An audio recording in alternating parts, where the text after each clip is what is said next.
বাদশাহ হারুন রশিদ, নেককার বাদশাহ, নাম শুনছেন না? আব্বাসী খেলাফতের গৌরবোজ্জ্বল ইতিহাস তার সময় লেখা হয়েছে। বাগদাদের পথে তিনি যাচ্ছেন, বাগদাদের শাহী মসজিদে আজান শুরু হয়েছে। উনি যে ঘোড়ার গাড়িতে ছিলেন, ওই ঘোড়ার গাড়ি যে চালায় তাকে বলা হয় কোচওয়ান। কি বলে? কোচওয়ানকে বলছেন গাড়ি থামাও। বলে জাহাপনা কেন? বলে আজান হয়ে গেছে, এখন আর সামনে যাওয়া যাবে না। মসজিদে ঢুকছেন, ইমাম সাহেব তো আগেই নামাজ শুরু করে দিচ্ছেন, এখন বাদশা ভিতরে ঢুকছেন। কোচওয়ান ছিল ইহুদি, সে বাইরে মসজিদের বাইরে দাঁড়ায় দেখতেছে কিভাবে মুসলমানেরা নামাজ পড়ে। ঘটনাচক্রে দেখা যায় হারুন রশিদ পিছনের কাতারে দাঁড়িয়েছে, আর সামনের কাতারে তার গোলাম দাঁড়িয়ে আছে। যখন সকলে সেজদায় চলে গেল, বাদশাহ হারুন রশিদের মাথার হীরক খচিত মুকুটটা সরে গেছে মাথা থেকে, আর সেটা যে গোলামের পায়ে লেগে আছে। নামাজ যখন শেষ হয়ে গেল, হারুন রশিদ মসজিদ থেকে বের হবার পরে ঘোড়ার গাড়ি যে চালায় কোচওয়ান ইহুদি হারুন রশিদকে বলল, হুজুর, গাড়িতে উঠার আগে আমারে কালেমা পড়ায় মুসলমান বানায় দেন। যেখানে আল্লাহর দ্বীন মানলে, আল্লাহর ঘর মসজিদে ঢুকলে কে বাদশা কে গোলাম তার কোনো পার্থক্য থাকে না। এই রকম দ্বীনের নেয়ামত থেকে আমি আর বঞ্চিত থাকতে চাই না। আল্লাহু আকবার। ছাত্ররা বৈষম্য বিরোধী আন্দোলন করো, ইসলাম বাদ দিয়া ইনসাফ নাই। ফরহাদ মজহারের খপ্পরে পড়ো না, ও তোমাদের নাস্তিক বানাই দিবে। কোরআন হাদিস পড়ো, আল্লাহর হাবিবের সিরাতের কিতাব পড়ার চেষ্টা করো, তাহলে ইনসাফ শিখবা। ইসলামের বাইরে কোনো জাস্টিস নাই, কোনো ন্যায় বিচার নয়। কল্যাণ রাষ্ট্র মানুষেরকে সমাজে সুখ শান্তি দেয়, সমৃদ্ধি দেয়, ইনসাফ দিতে পারে না। ইসলামী রাষ্ট্রই মানুষকে ইনসাফ দেয়, সুখ দেয়, নিরাপত্তা দেয়, সমৃদ্ধি দেয়। এই ব্যাপারে আমার একটা লেকচার নতুন করে ইউটিউবে আছে, ইসলামী রাষ্ট্র কল্যাণ রাষ্ট্রের পার্থক্য। এটা দেখার চেষ্টা করুন। ইবাদতের অর্থ কি এটা একটু ব্যাখ্যা করতে হবে। ইবাদত হবে কার? এখন প্রশ্ন, একটা প্রশ্ন ছিল না, আপনি তো মনে করাইলেন না। আল্লাহ বলেছেন ইয়া আইয়ুহান নাস উবুদু রাব্বাকুম, ইয়া আইয়ুহান নাস উবুদুল্লাহ। এটা বলেন নাই? বলছেন রবের ইবাদত করো। কেন? উত্তরটা লাগবে? ও হরে বাবা, ঘুমায় যাচ্ছ তোমরা। স্টিভিনা চলে গেছে? আছে, রাতও তো হয়েছে, দেখো তো টাইম 11:20 হয়ে গেছে, 1 ঘন্টার বেশি হয়ে গেছে। হ্যাঁ, 1 ঘন্টা 10 মিনিট, আর আর আর 20 মিনিট ইনশাল্লাহ না। এরপর তো আমি কুলাবে না শরীর, আর 15 থেকে 20 মিনিটে আমি মেসেজটা দিতে পারবো ইনশাল্লাহ। একটা লোকও দাঁড়াতে পারবে না। আজকে মুনাজাত করে গুনাহ মাফ করে বাড়ি যেতে চাই, এই নিয়ত আছে। আমরা নিয়ত করছি কিছুক্ষণ পরে সম্মিলিত মুনাজাত করে গুনাহ মাফ করে নিষ্পাপ বেহেশতি আল্লাহ ওয়ালা হয়ে বাড়ি যেতে চাই। কারা কারা হাত তুলে আমার মাবুদকে দেখান।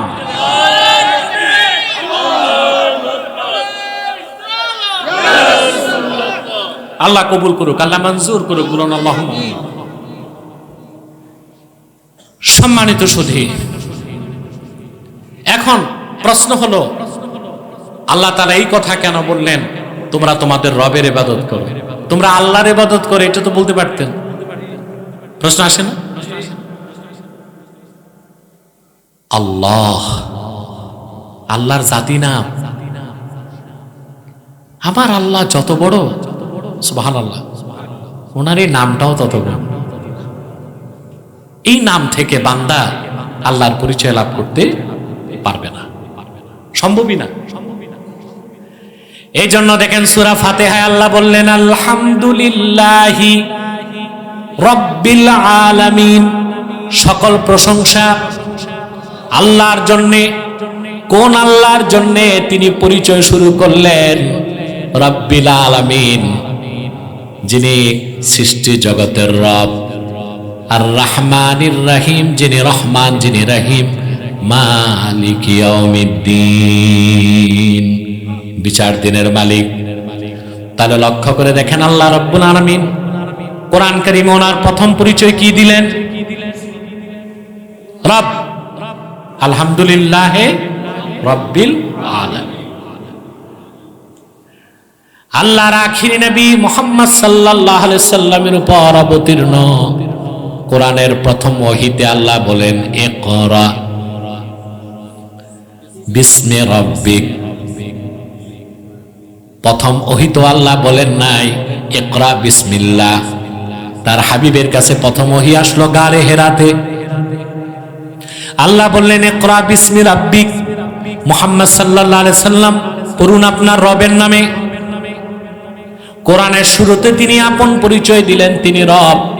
প্রথম ওহীতে তিনি নিজের প্রথম নামটা নিলেন, তিনি রব। কোরআনের শেষ সূরা তো দেখেন কুল আউযু বিরাব্বিন নাস, ওখানেও আপন পরিচয় দিলেন, তিনি মানব জাতির রব। বলেন সুবহানাল্লাহ। কেন? তার কারণ আল্লাহ রব, আমরা আব্দ। আব্দ বা বান্দার পক্ষে আল্লাহ নাম থেকে পরিচয় লাভ করার জ্ঞান বুদ্ধি নাই। বান্দা সহজে তার মালিক আল্লাহকে চিনতে পারে আল্লাহর রুবুবিয়তের পরিচয়ের মাধ্যমে। সুবহানাল্লাহ। তিনি রব, তিনি কি? এখন রব কাকে বলে বান্দা সহজে বুঝতে পারে, কারণ আল্লাহর রুবুবিয়তটা বান্দা চোখে দেখে। কথা বলেন, আল্লাহর রুবুবিয়তটা বান্দা চোখে দেখে, এজন্য সে বিশ্বাস করতে পারে, বুঝতে পারে। রব শব্দের ব্যাখ্যায় মুফাসসির কাজী বাইজাবি লেখেন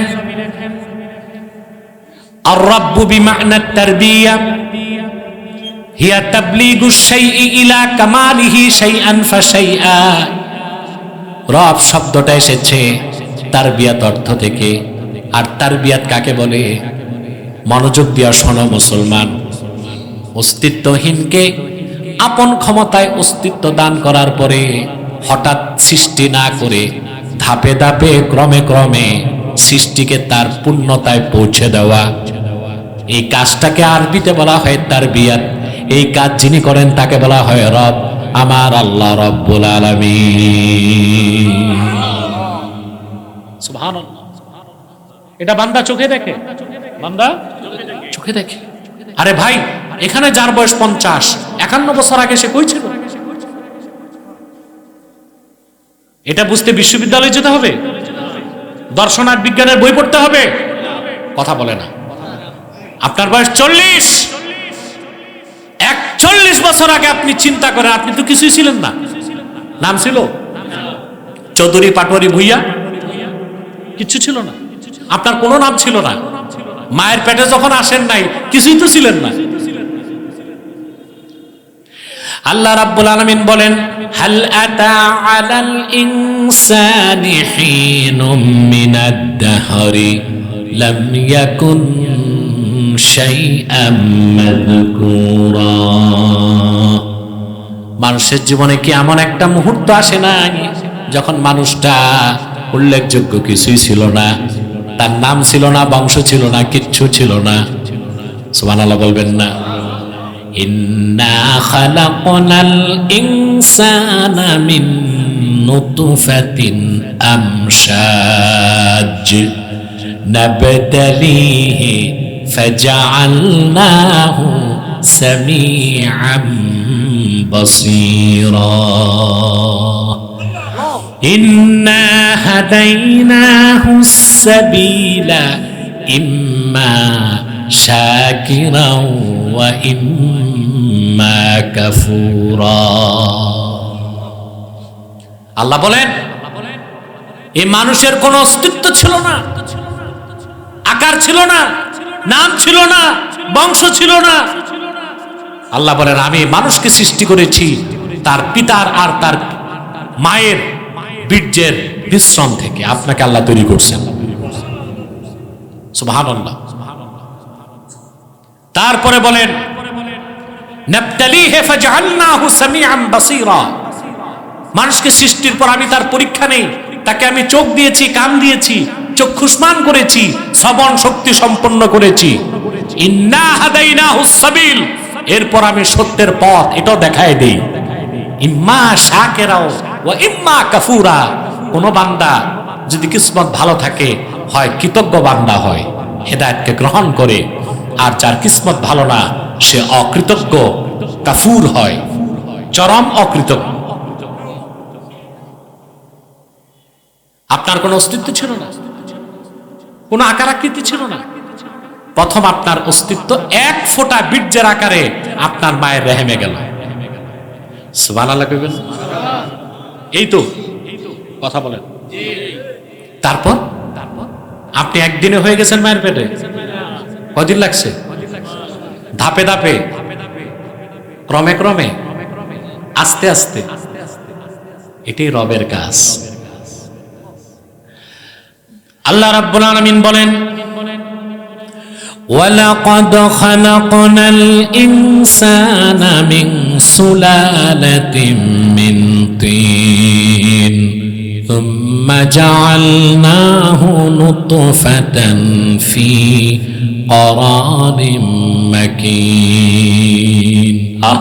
সুবহানাল্লাহ। কোরআন শরীফ পড়লে কেউ নাস্তিক হইতে পারে না,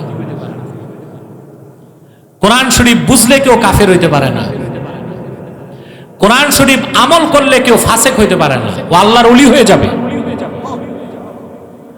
আহমদ বিন হাম্বল বলেছেন, আমি কোরআন শরীফ হচ্ছে আখেরাতের জানালা, আমি কোরআন শরীফ পড়লে আখেরাত দেখতে পাই।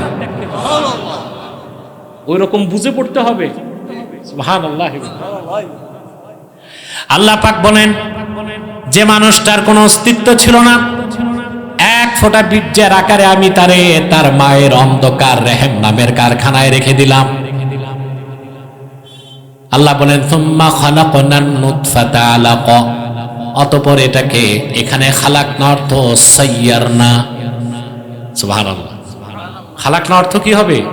সাইয়ারনা, পরিণত করা। অতঃপর আমি বীর্যের ফোঁটাকে রক্তপিণ্ড বানাইলাম। সুবহানাল্লাহ।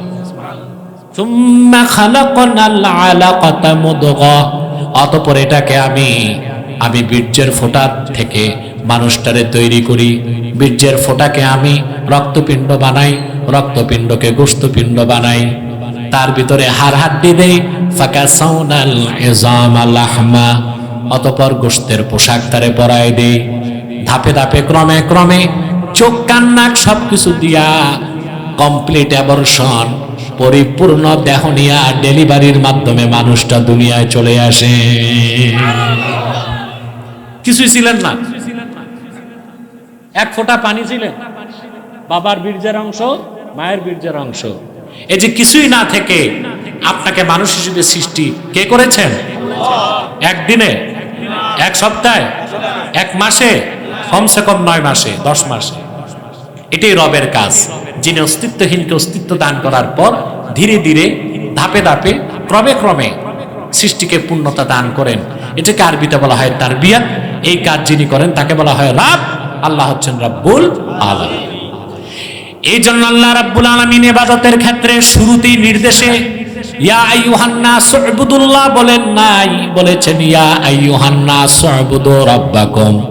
কারণ বান্দা তার স্রষ্টা যিনি রব আমার আল্লাহ, তাকে সহজে চিনতে পারে। সুবহানাল্লাহ বলে। এবার যে কথাটা না বললে আমার আলোচনা অপরিপূর্ণ থাকবে, তা কি বলবো? ইবাদত অর্থ কি? আমার দেশে শতকরা 70 জন মুসলমান ইবাদত অর্থই জানে না। এই জন্য যে নামাজ পড়ে দেখা যায় সেই আবার সুদ খায়, যে রোজা রাখে সে আবার ঘুষ খায়, রোজার দিনও ঘুষ খায়। অধিকাংশ মহল্লায় যারা পঞ্চায়েতে বিচার করে 2-1 জন ছাড়া অধিকাংশ ঘুষখোর হয়। এই জন্য দিনের বেলা রোজার দিন বিচার করে না, খাইতে পারবে না, সময় দেয় তারাবির পরে। কথা ঠিক? কারণ খাইতে তো 2 দিক থেকেই খায়, বাইপাস। নামাজও পড়ে, তারাবিও পড়ছে, পরের দিন রোজাও রাখবে, কিন্তু রাতের বেলা ভাবছে আর এখন তো রোজা নাই, কিছু খাই। আল্লাহর ইবাদতের হাকিকত না বুঝার কারণে দেখা যায় যে লোকটা হজ করে হাজি হয়, সমাজে সে লোকটাই আবার পাজি হয়, ঝগড়া লাগায়, দ্বন্দ্ব লাগায়। তার মানে আল্লাহর কসম, সে হজ করছে ঠিক, কিন্তু হাজি হইতে পারে নাই, কারণ তার হজ কবুল হয় নাই। তো ইবাদত কি? আমি ইবাদতের তিনটা সংজ্ঞা দিচ্ছি বিশ্ববরণ্য তিনজন মুফাসসিরের বরাতে, তা মনে রাখতে পারবেন।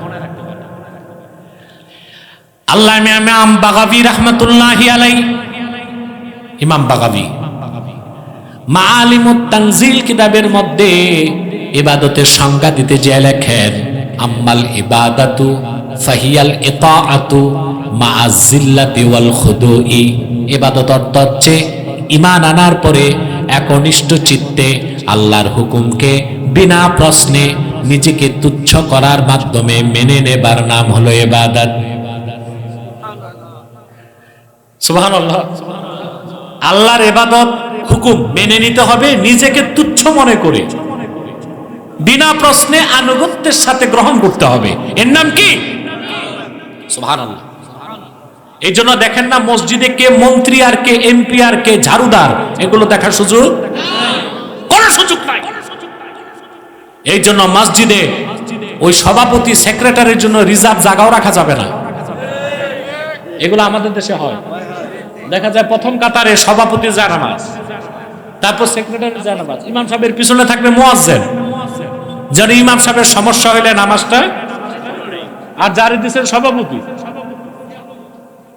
এ তো সূরা ফাতিহা জানে না, ইমামের যদি লোকমা হয় লোকমা দিতে পারবে? সমস্যা হলে সে কি নামাজে ইস্তেখলাফ ইমামের প্রতিনিধি হতে পারবে? ওখানে কেউ ভুলক্রমে বসতে পারবে না। না, তুমি আল্লাহর ঘর মসজিদে আল্লাহর ইবাদতে আসছো, এখানে কোনো ক্লাসিফিকেশন চলবে না। রাজা বাদশা ঝাড়ুদার সব এক কাতারে দাঁড়ায় যেতে হবে। বাদশা হারুন রশিদ, নেককার বাদশা, নাম শুনছেন না? আব্বাসী খেলাফতের গৌরবোজ্জ্বল ইতিহাস তার সময় লেখা হয়েছে। বাগদাদের পথে তিনি যাচ্ছেন, বাগদাদের শাহী মসজিদে আজান শুরু হয়েছে। উনি যে ঘোড়ার গাড়িতে ছিলেন, ওই ঘোড়ার গাড়ি যে চালায় তাকে বলা হয় কোচওয়ান। কি বলে? কোচওয়ানকে বলছেন গাড়ি থামাও। বলে জাহাপনা কেন? বলে আজান হয়ে গেছে, এখন আর সামনে যাওয়া যাবে না। মসজিদে ঢুকছেন, ইমাম সাহেব তো আগেই নামাজ শুরু করে দিচ্ছেন। এখন বাদশা ভিতরে ঢুকছেন, কোচওয়ান ছিল ইহুদি, সে বাইরে মসজিদের বাইরে দাঁড়ায় দেখতেছে কিভাবে মুসলমানের নামাজ পড়ে। ঘটনাচক্রে দেখা যায় হারুন রশিদ পিছনের কাতারে দাঁড়িয়েছে, আর সামনের কাতারে তার গোলাম দাঁড়িয়ে আছে। যখন সকলে সাজদায় চলে গেল, বাদশাহ হারুন রশিদের মাথার হীরক খচিত মুকুটটা সরে গেছে মাথা থেকে, আর সেটা যে গোলামের পায়ে লেগে আছে। নামাজ যখন শেষ হয়ে গেল, হারুন রশিদ মসজিদ থেকে বের হবার পরে ঘোড়ার গাড়ি যে চালায় কোচওয়ান ইহুদি হারুন রশিদকে বলল, হুজুর, গাড়িতে উঠার আগে আমারে কালেমা পড়ায় মুসলমান বানায় দেন। যেখানে আল্লাহর দ্বীন মানলে, আল্লাহর ঘর মসজিদে ঢুকলে কে বাদশা কে গোলাম তার কোনো পার্থক্য থাকে না। এই রকম দ্বীনের নেয়ামত থেকে আমি আর বঞ্চিত থাকতে চাই না। আল্লাহু আকবার।